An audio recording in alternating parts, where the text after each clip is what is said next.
ನಾನು ಅಲ್ಲಿ ಹೇಳ್ತೀನಿ, ಅಲ್ಲಿ ಬಂದು ಲೇಟ್.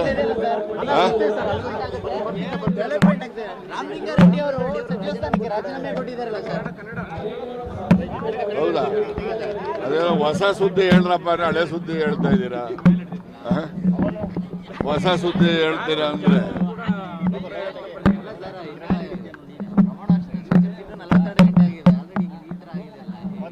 ಅಲ್ಲ ಅಲ್ಲಲ್ಲ, ಯಾವ ಪತನ ಏನಿಲ್ಲ. ಅವರು ಹೇಳಿದಾರಲ್ಲ, ನಾನು ಆತ್ಮಸಾಕ್ಷಿ ಅನುಗುಣವಾಗಿ ಕೆಲಸ ನಿರ್ವಹಿಸಲಿಕ್ಕೆ ಸಾಧ್ಯ ಆಗಲ್ಲ, ಅದಕ್ಕೆ ರಾಜೀನಾಮೆ ಕೊಟ್ಟಿದ್ದೀನಿ ಅಂತ ಒಂದು ಹೇಳಿದ್ದಾರೆ. ಮತ್ತು ಎರಡನೇದು ಹೇಳಿದ್ದಾರೆ, ನಾನು ಶಾಸಕನಾಗಿ ಕಾಂಗ್ರೆಸ್ ಪಕ್ಷದಲ್ಲಿ ನಿಷ್ಠಾವಂತನಾಗಿ ನಾನು ನನ್ನ ಜವಾಬ್ದಾರಿ ನಿರ್ವಹಿಸ್ತೀನಿ ಅಂತ ಅವ್ರ ಪತ್ರದಲ್ಲೇ ಹೇಳಿದ್ದಾರೆ.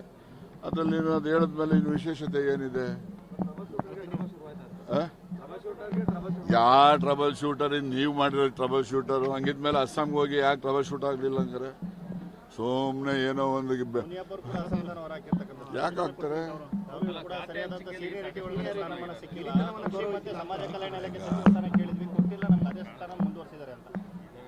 ಈಗ ಅದೇ ಸ್ಥಾನ ಇಲ್ಲ, ಅದೀಗ ಇವ್ರಿಗೆ ಕಂಡ್ರಿಗೆ ಯಾಕೆ ಫಾರೆಸ್ಟ್ ಕೊಡಲಿಲ್ಲ ಹಂಗಾರೆ? ಅವ್ರಿಗೂ ಫಾರೆಸ್ಟ್ ಕೊಡಬೇಕಾಗಿತ್ತಲ್ಲ. ಈಗ ಡಾಕ್ಟ್ರಿಗೆ ಹೋಮ್ ಕೊಡಬೇಕಾಗಿತ್ತು, ಅವ್ರಿಗೆ ಯಾಕೆ ರೆವಿನ್ಯೂ ಕೊಟ್ಟಂಗಾರೆ?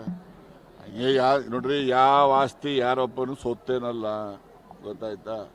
ಇವೆಲ್ಲ ಬದಲಾದ ಸನ್ನಿವೇಶಕ್ಕೆ ಅನುಗುಣವಾಗಿ ಅವಕಾಶಗಳು ದೊರೀತವೆ.